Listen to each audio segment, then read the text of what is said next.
Qu'est-ce que le syndrome FOMO? Quelles en sont les causes et les conséquences? C'est ce qu'on va tenter de répondre à Génération Z. On s'exprime!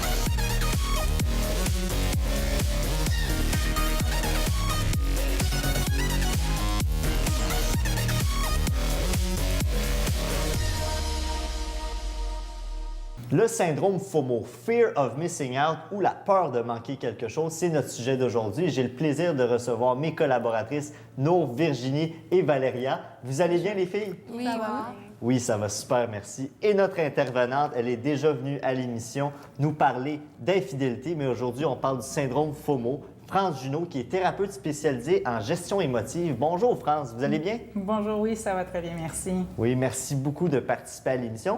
Et comme question principale, j'aimerais vous demander qu'est-ce que le syndrome FOMO et comment il se manifeste? En fait, le syndrome FOMO, c'est, comme vous avez dit un petit peu plus tôt, c'est la peur de manquer quelque chose. Ça se manifeste surtout avec les réseaux sociaux, tout ce qu'on a Comme gadget. Comme gadget, c'est ça. Donc, notre téléphone cellulaire devient notre amoureux ou on est en amour avec notre cellulaire, notre tablette et notre Internet. On se lève le matin, puis la première chose qu'on pense, c'est d'aller voir nos messages. Avant même de prendre le café ou le déjeuner. Avant même d'aller prendre le café ou le jus d'orange ou même d'aller faire tout ce qu'on a à faire le matin.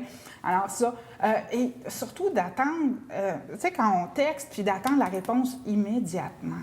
Exact. Ça fait en sorte que tout ça, pas de brasser, on est avec nos amis, nos conjoints au restaurant, on prend la fameuse petite photo de notre lunch, puis on le texte. C'est tout ça qui fait en sorte on crée une certaine dépendance. Une dépendance, effectivement. C'est une dépendance. Est-ce que vous pensez, les filles, être atteintes de ce syndrome? Non, Je suis Non? peut-être. Comment ça, Valéria? mais parce que moi, je peux passer des semaines sans mon gadget, mais c'est sûr que j'aimerais voir qu'est-ce qui se passe avec mes amis, les réseaux sociaux, mais je pense que je suis pas atteinte. Mais est-ce que tu pourrais te départir en même temps de Facebook, du téléphone, des ordinateurs et du iPod pendant 2 semaines, exemple? De tout ça? J'ai déjà essayé, puis ouais, j'ai été capable. Oui? Ouais. Ah, mais c'est rare pour des jeunes de 14, 15, 16 ans. Je suis quand même surpris par ta réponse. Toi, Virginie, est-ce que Ben, c'est le même cas? Moi, je suis capable, mais dès que j'en ai un dans les mains, c'est sûr que je vais aller sur Instagram, je vais aller sur Facebook, même si je déteste Facebook. Mais c'est comme, tu sais, si, admettons, je sais pas, je perds mon téléphone. Je dis que je touche du bois, là, puis ça va pas Il n'y arriver. a pas de bois ici. Ouais, c'est ça. Je vais toucher sa tête. OK. Mais, tu sais, si, mettons, que je le perds, je vais être capable de vivre sans. Puis si, mettons, mon ordinateur brise, ben c'est sûr que je vais être capable de vivre sans parce que j'ai déjà vécu sans. Fait que je suis capable. Tu sais, des livres, ça existe. Fait que, je sais pas, moi, je vais être capable d'aller à la bibliothèque puis de trouver mes informations là. Oui, tu serais capable de le faire, mais est-ce que tu le ferais réellement? Là, je te dirais, aujourd'hui, là, tu arrêtes tous tes gadgets, tu vas juste à la bibliothèque ou... Ouais, je serais capable. Oui? Ouais. Ah, intéressant. Et toi, No, est-ce que c'est le cas? Est-ce que tu penses que tu es atteinte du syndrome FOMO ou pas du tout? Oui, je crois que je suis atteinte du syndrome FOMO. Pourquoi? Dis-moi des exemples. Ben, en fait, honnêtement, oui, je pourrais arrêter. C'est juste que je trouve que on est curieux tout d'abord, puis aussi on a un peu de pression. Je sais pas. Des fois, surtout, on a des projets à l'école, on a besoin de se communiquer en équipe. Le moyen de communication, c'est Facebook. Non, sors-moi pas l'excuse de On a- l'école, là. Je suis Non, sûr mais c'est que vrai. même à la maison ou même quand tu es en vacances, que tu n'es pas à l'école, que tu es accroché à que ce soit ton téléphone, que tu veux savoir de l'information rapidement, que ce soit au niveau personnel ou... Mais dès que je m'ennuie, je prends mon téléphone ou mon ordinateur et je peux rester des heures et des heures parce que ça finit pas. Tu commences par aller sur Facebook, mais après, ça t'emmène à une recherche, qui t'emmène à une recherche, qui t'emmène à une recherche, qui t'emmène à magasiner, qui t'emmène à écouter de la musique, qui t'emmène à regarder ta série. Ça finit jamais. C'est vrai, ça. Ça fait que ce syndrome-là fait que quand on est occupé, bien, on l'utilise. Et même quand on n'est pas occupé, bien, on utilise quand même toutes ces technologies. J'ai une statistique à vous partager de Citoyen Optimum qui dit que 64 des Canadiens pensent être atteints du syndrome. Donc, c'est quand même presque le 2/3 des gens. Et également, 67 des gens admettent regarder leur téléphone intelligent lorsque ce dernier fait un bruit et lorsqu'ils sont au volant. Ce n'est pas nécessairement comme en ce moment, là, c'est quand ils sont en train de conduire. Est-ce que ça vous surprend, cette statistique, Mme Junot? Non, ça ne me surprend pas du tout. Je l'ai constaté avec les gens qui m'entourent, puis même à la limite, des fois moi. Ouais. Je suis peut-être un petit peu atteinte moi aussi. Puis, tu sais, dans le fond, c'est de regarder comment on fait ça. Puis non, ça ne me surprend pas. Cette belle technologie-là qu'on a, pour nous, ben il y a des bons, puis il y a des moins bons côtés. Ouais, je Et est-ce que c'est votre réflexe aussi, justement, de regarder votre téléphone quand il y a un son ou... Oui, ben, je trouve que ça fait partie de notre réalité d'aujourd'hui. Tout le monde a un cellulaire, tout le monde a un gadget qu'il consulte tout le temps. Là. Même mon père s'est rendu que... Mais lui, il l'a pour des raisons professionnelles, mais aussi, quand on a Facebook, à un moment donné, on perd quand même du temps dessus, je trouve. Ouais, mais c'est une justification, ça. Des raisons professionnelles. Oui, ça peut être des raisons professionnelles, mais comme tu dis, on se passe sur Facebook. C'est comme... C'est inévitable, je pense. Puis dès qu'il y a un bruit dans la maison, parce que chez moi, il y a 4 téléphones cellulaires, dès qu'il y a un bruit dans la maison, tu vois littéralement tout le monde lever son cellulaire et faire comme « OK, c'est pas moi ». Puis la personne, ben elle va être dessus ou on passe notre temps sur nos téléphones. Puis, tu sais, même à l'école, le meilleur exemple, admettons, tous nos cellulaires sont comme au milieu de la table. On est en train de manger, il y a un bruit de téléphone, puis tout le monde regarde la pile, puis c'est comme « Lequel a sonné? » Mais le syndrome FOMO, ça existe quand même depuis un certain moment, même avant les technologies. Est-ce que vous pensez que ça avait le même impact avant? Parce que les gens, quand il n'y avait pas de technologie, étaient quand même curieux, voulaient savoir tout, l'information, il y avait des histoires de rumeurs, etc. Donc, est-ce que vous pensez que ça avait le même impact autrefois qu'aujourd'hui? Bien, en fait, l'impact était peut-être un peu moins grand, mais ceux de ma génération vont reconnaître, on appelait ça les voisins gonflables. Où le voisin avait la nouvelle voiture, ça me prenait la nouvelle voiture, ou l'aménagement paysager, où on allait voir le nouveau voisin. Fait que c'est un peu ça. Les gens sont curieux de nature, puis la curiosité, c'est quand même aussi une qualité, mais ça peut en devenir un dérangement aussi. Et est-ce que vous, les jeunes, est-ce que vos parents, par exemple, ils vous disent que justement, ils sont curieux tout le temps, qu'ils veulent savoir l'information, même si dans leur époque ou dans l'époque de vos grands-parents, il n'y avait pas de gadget, pensez-vous qu'eux étaient aussi atteints de ce syndrome auparavant? Non. Ben, Non. Je pense moi, que mon c'est père... Ben, moi, mon père est journaliste, fait que je crois que c'est son travail. Il est tout le temps sur les réseaux sociaux, tout le temps avec son téléphone. Mais en même temps, oui, tu as une partie professionnelle, mais en même temps, c'est pas tout le temps. Parce que c'est pas tout le temps que tu vas recevoir un message qui concerne ton travail ou quelque chose. Fait que là, il y a aussi cette partie-là où tu perds un peu de temps sur les réseaux sociaux. Fait que je peux pas dire que c'est tout le temps professionnel. Fait que oui, moi, je crois que mon père est atteint un peu. Et toi, Virginie? Ma mère est atteinte. Ah oui? oui, définitivement. Bien, pour la connaître très bien, parce que c'est ma cousine, je le sais qu'elle est régulièrement sur Facebook, mais c'est dans un cadre professionnel avec son école de chant. Mais au niveau personnel, vous ne trouvez pas personnel, je pense qu'elle l'est moins, que c'est vraiment professionnel. Puis comme quand, mettons, elle répond à un message, puis qu'on y parle, puis elle nous regarde, c'est professionnel. Ben, c'est vraiment professionnel. Je pense qu'elle, c'est vraiment parce que en même temps, son entreprise fait qu'elle est avec beaucoup de jeunes. C'est un organisme à but non lucratif. Donc, puis il y a beaucoup de jeunes qui sont là, puis Valérie... Ça prend de la communication, c'est ça, tu sais, puis quand un jeune veut avoir sa trame, là, c'est sûr que comme ça va aller la gosser pendant genre longtemps pour l'avoir, donc... Donc, c'est important de répondre à la demande sur le moment instant. Mais est-ce que tu es d'accord avec ça, Valéria, au niveau professionnel, ça l'excuse justement le syndrome FOMO? Mais moi, je pense que oui, je suis d'accord avec Virginie parce que si, admettons, c'est professionnel puis tu as une urgence, ça serait mieux que tu répondes tout de suite, pas que tu attendes. Puis si c'est genre un pas professionnel, c'est plus, on peut dire, en quelque sorte grave, parce que tu es comme plus obsédé Fait que c'est ça. Ouais, exactement. Exact. Et je veux vous montrer un court-métrage de une émission qui s'est passée à Radio-Canada. Vous connaissez sûrement l'émission Découverte. Il y a eu un épisode sur la cyberdépendance. On en regarde un extrait.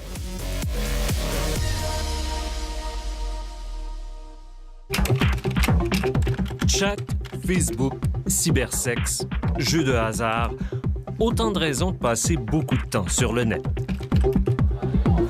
Mais il n'y a rien de comparable aux jeux massivement multijoueurs online ou en ligne, les MMO.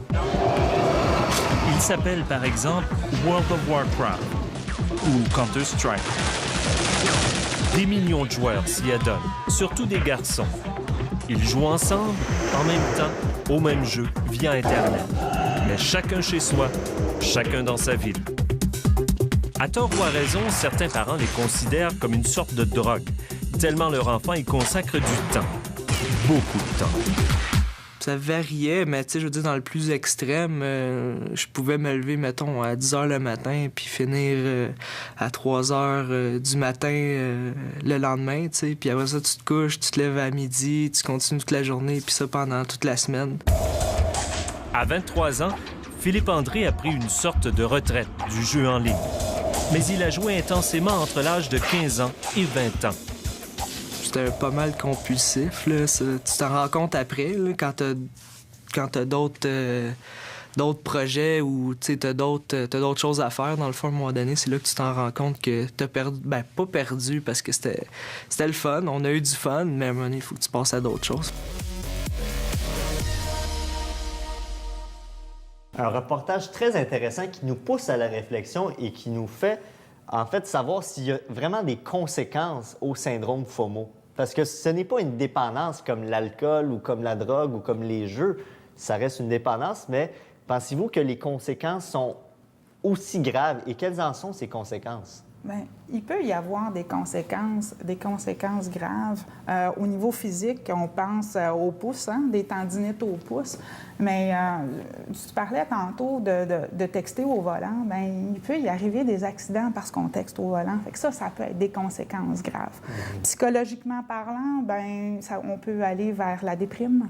De voir toutes les autres qui vivent des belles choses, puis moi, j'en vis moins. Alors, ça peut être, psychologiquement, ça peut nous déranger, nous amener à être plus déprimés ou si on n'a pas ce qu'on veut. Dans le fond, ça peut jouer littéralement sur notre humeur. Ça peut jouer sur notre humeur, effectivement. Bon, si on voit des belles choses, si on poste des choses qui sont intéressantes, puis que les gens nous suivent, partagent, puis là, notre estime de nous va augmenter. En même temps, si pour une raison quelconque, je mets quelque chose, puis que les gens ne me suivent pas, pourquoi j'ai pas fait la bonne affaire ou des comme choses si comme ça. Si on met un selfie et qu'il y a seulement un j'aime après 1 heure, ça peut baisser notre estime de soi. Est-ce que tu es d'accord avec ça, Valéria? Oui, moi, je suis vraiment d'accord. Mes amis, ils ont un peu ce genre de problème. Si, admettons, comme moi puis mon ami, on poste en même temps la même photo, on peut dire, puis moi, j'ai plus de likes. Elle commence à dire pourquoi, je vais supprimer la photo vu que tu as plus de likes. Puis elle commence un peu à reculer, comme. Elle se déprime un peu, puis c'est ça. Puis elle est comme en mauvais état, genre un peu fâchée, puis c'est ça. Mais est-ce que toi, ça t'atteint personnellement? Personnellement, je m'en fous un peu de combien de likes j'ai. Okay. Moi, je mets les photos pour, comme, partager mes expériences. Puis si j'ai un like après 1 heure, moi, ça veut simplement dire que il n'y a pas assez de personnes qui ont vu ou soit que c'était pas si intéressant que ça. Puis toi, Virginie, est-ce que tu en vois des conséquences de ce syndrome, de tout le temps manquer quelque chose, une information? Ou... Ben, pas vraiment, comme, tu sais, de manquer une information. Il n'y a pas de conséquences? Mais, ben, oui, il y a des conséquences, oui, mais comme, je parle, comme pour moi, pas vraiment. Comme si, mettons, tu sais, oui, je pense, je reviens sur ce que je disais, oui. Parce que, ça, mettons, comme Valérie elle disait, si, mettons, j'ai pas eu de like sur cette photo-là, je vais comme faire pourquoi, comment, pourquoi. Puis là, je sais pas pourquoi, j'ai comme une imagination assez vivre d'un coup, je rajoute plein de hashtags partout. C'est comme Ouais. hashtag partout pour que tout le monde le voit et puis que j'aille plus de likes. C'est con, mais je fais ça quand que j'ai pas... Mais Madame Junot, vous trouvez pas? On est rendu en 2015, là. On a besoin de faire des petites choses comme ça pour avoir l'attention. Je comprends pas, là. C'est quelque chose. Mais en même temps, Ben, je peux pas blâmer Virginie. Même moi, je fais des hashtags. Là, j'ai un compte Twitter, Facebook, LinkedIn, là, et tous ces petits trucs pour justement attirer l'attention, je les fais personnellement aussi, mais c'est quand même rendu grave. Là, on est en 2015. ben, oui, effectivement, c'est à la recherche de... Je pense qu'on est à la recherche de soi-même à travers les autres. Et puis ça, c'est quelque chose qu'on devrait travailler, de dire, ben c'est pas parce que, comme tu disais, c'est pas parce que j'ai pas reçu le nombre de likes, ça veut pas dire que je suis moins bonne, moins belle, moins fine et moins intéressante. C'est juste que, bon, c'est de travailler sur ça qui serait important. Mais en même temps, on a été élevés dans une génération que on nous promet, comme à cause de la télévision, qu'on va devenir comme célèbre, qu'on va devenir genre, tu sais, riche et tout ça, tout d'un coup. Et je crois que c'est un petit peu ça qui nous met comme, tu sais, mettons, j'ai pas assez de vues, je deviendrai pas ça. Puis tu sais, on a des grandes attentes là-dessus, puis comme, je pense que... Et tu viens de toucher un point important, et là, ça m'amène à vous poser cette question-là. Est-ce que les médias, autant traditionnels que les réseaux sociaux, contribuent au syndrome FOMO, selon vous? Bien sûr. Totalement. Oui, totalement. Non, je Bien pense sûr. que oui, je pense que les médias en rajoutent tout le temps avec les fameux, toutes les applications nécessaires. Tu as une application pour tout aujourd'hui. Puis c'est ça qui mène un petit peu le monde, c'est de se ramener, puis d'essayer de voir à quel point, ben, un petit peu comme les filles font, de dire, ben est-ce que c'est vraiment important de l'avoir, puis d'en prendre conscience. Et selon plus précisément l'information, parce que là, on a parlé des technologies, mais les informations, par exemple, les nouvelles à 17h ou à 18h, les gens qui doivent absolument les regarder. Et je vais vous donner un exemple, un incident qui s'est passé, les attentats à Ottawa. Je me rappelle, c'était arrivé en avant-midi. Et là, même moi, je regardais toutes les informations. J'allais sur toutes les chaînes de télévision, de radio, pour en savoir plus. Est-ce que c'est pas rendu assez intense, permettez-moi l'expression, pour justement tout savoir du début à la fin, les petits détails?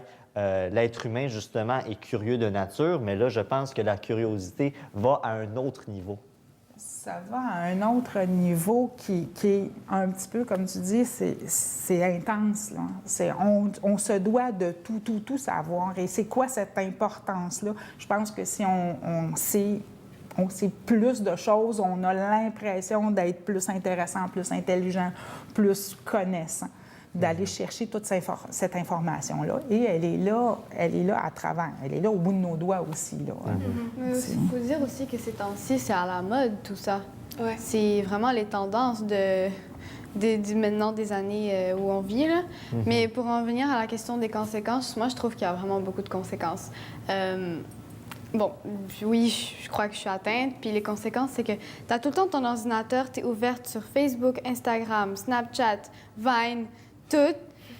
Parce que, puis tu es là en train de tout le temps recharger ta page pour voir s'il y a quelque chose de nouveau. Oui, oui. À chaque 5 minutes, il faut que tu reprennes pour voir s'il y a quelque chose de nouveau. Ouais. Puis moi, je trouve que ça déconcentre quand tu fais tes devoirs. Ben quand oui, surtout les jeunes, au niveau scolaire. tu fais tes tu le dis à la devoirs, maison, oui. tu dors tard parce que tu es encore là en train de parler avec quelqu'un ou en train de regarder quelque chose ou en train de lire un article. Ça peut influencer quand même l'éducation et la santé de la personne parce qu'après, elle est autant fatiguée. Mais est-ce que ça joue sur ton humeur aussi? Est-ce que, Oui. comme on le disait tantôt, l'estime de soi, est-ce que ça vient donner un coup sur ton Sur estime mon de soi? estime de soi. Par rapport aux j'aime, moi, habituellement, tu es comme habitué à avoir, disons, 150 likes. Puis là, quand ta photo, elle a juste Oh, 30, excusez-moi, t'en as 150. Toi, hey, moi, si j'en ai 50, je suis content. mais après, quand j'ai une photo qui a comme juste 30, ben, je vais l'enlever. Je sais pas. Mais ça dépend si elle représente quelque chose pour moi. Mhm. Ouais. Mais si j'en ai juste 30, je suis comme, OK, c'est pas si intéressant que ça, peut-être. Je vais l'enlever. Je pense une des conséquences, c'est on se renferme le plus, puis on parle plus à nos proches, comme ma mère, mon père, mon frère. Tu sais, on se parle plus, puis il sait plus qu'est-ce qui se passe dans ma vie. Fait que je pense que c'est une des conséquences. Oui. Exact. Ne serait-ce qu'au restaurant, des fois, quand je suis en tête-à-tête avec quelqu'un, quel grand manque de respect quand la personne est tout le temps accrochée sur son téléphone. Ah, puis là, il y a la serveuse qui dit « Est-ce que vous voulez le journal? » Et là, on est inondé de toutes sortes d'informations, mais on oublie qu'il y a quelqu'un devant nous. Ouais, faut dire que peut-être... Moi, je suis peut-être... Comment on dit? Tu es atteint du syndrome Ouais, c'est ça. FOMO. Je suis peut-être atteinte du syndrome FOMO, mais lorsque je suis avec quelqu'un, que j'ai la chance d'être en interaction avec la personne, je vais déposer mon téléphone et parler. Puis des fois, ça peut être moi, mais des fois, ça peut être l'autre personne aussi. Fait que quand l'autre personne le fait, j'ai tendance à prendre le mien aussi. Donc, c'est vraiment, dans le fond, d'avoir une conscience que ce soit soi ou l'individu. Maintenant que j'ai votre point de vue sur le syndrome FOMO, je veux savoir qu'est-ce que les jeunes en pensent en général. Sont-ils atteints? Quelles en sont les causes, les conséquences? Qu'est-ce que les jeunes en pensent? On va aller voir ça.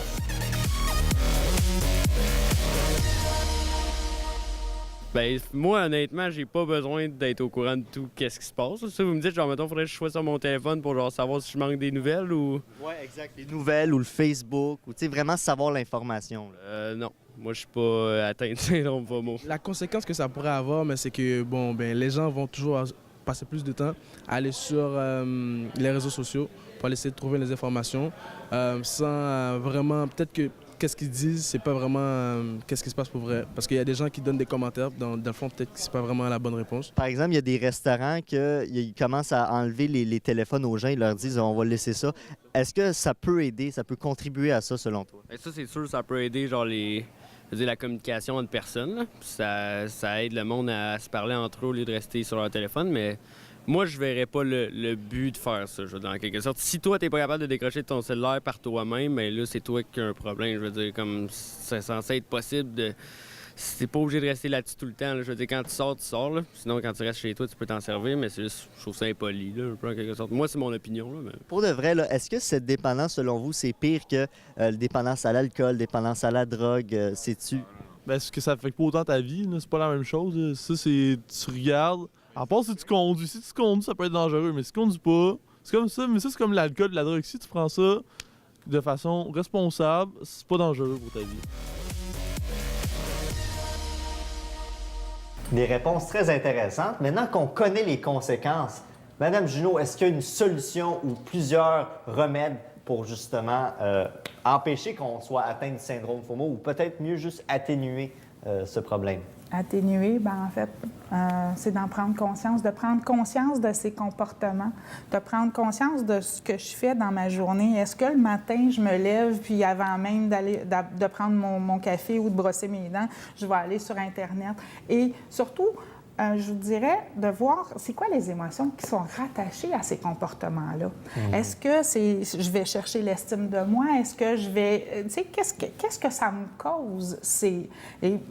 Je peux voir un peu, puis de changer mon comportement si ça me cause des désagréments. Si je me sens déprimée parce que j'ai pas le nombre de likes, bien, j'aurais peut-être avantage à changer ce comportement-là et de le ramener à un comportement... Mais on a un exemple parfait avec nous. Nour ici, par exemple, qui dit que quand elle a juste quelques j'aime sur sa photo, elle l'efface.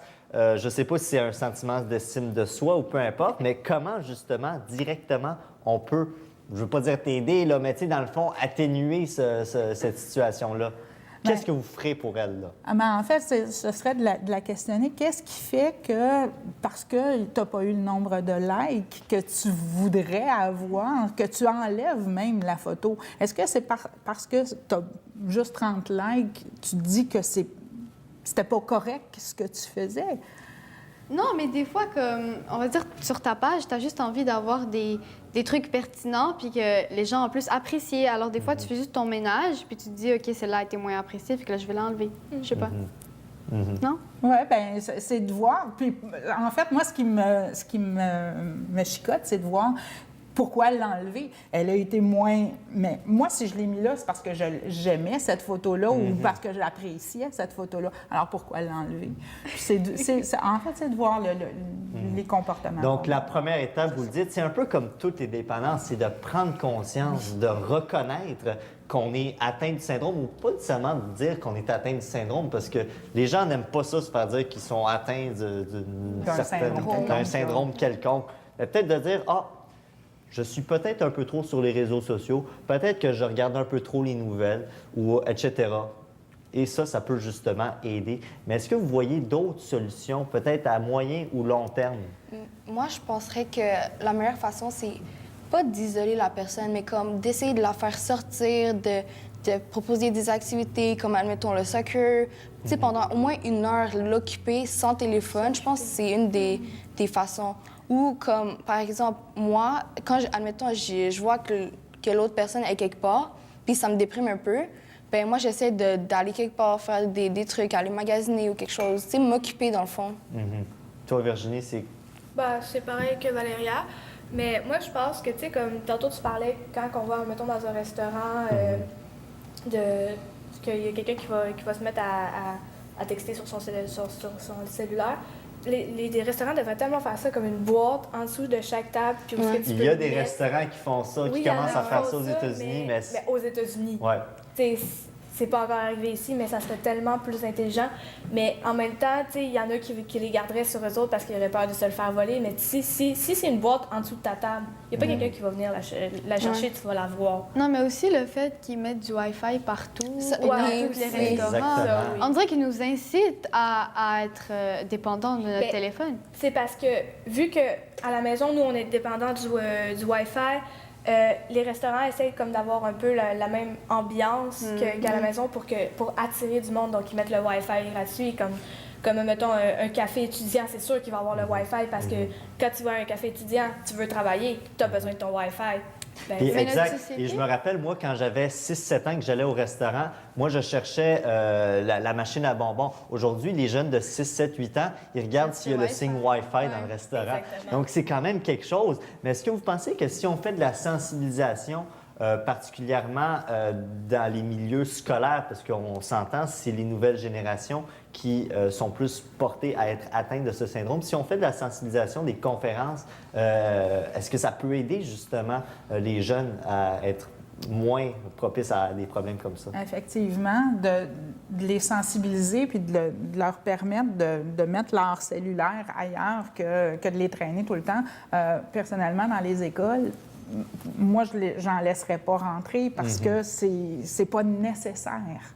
Il y a les téléphones à l'école, alors c'est ça. Puis, je suis pas tout à fait d'accord avec toi que c'est les plus jeunes parce que... Non? Non, parce que moi, je dirais plus 18, 30, même plus vieux qui sont avec les je pense qu'il y a même des plus jeunes qui sont moins atteints que des plus vieux là, dans la génération 30, 25-35, là, sont assez... Je m'excuse, j'ai peut-être fait une généralisation, mais vous avez raison, France, parce que quelqu'un dans ma famille, sans le mentionner, là, qui est un peu plus vieux que moi, vous devinez peut-être, mais cette personne publie régulièrement sur Facebook 4 à 5 fois, dit tout, là, je vais manger telle chose, je suis en train de lire tel livre. Oui. La personne prend une photo du livre, mais moi aussi je prends des photos du livre, mais prend des photos de livre, mais ne lit pas le livre, attend de voir le nombre de j'aime. Et puis après ça, souvent, c'est ça. C'est pas juste les jeunes, c'est pas mal généralisé. Alors...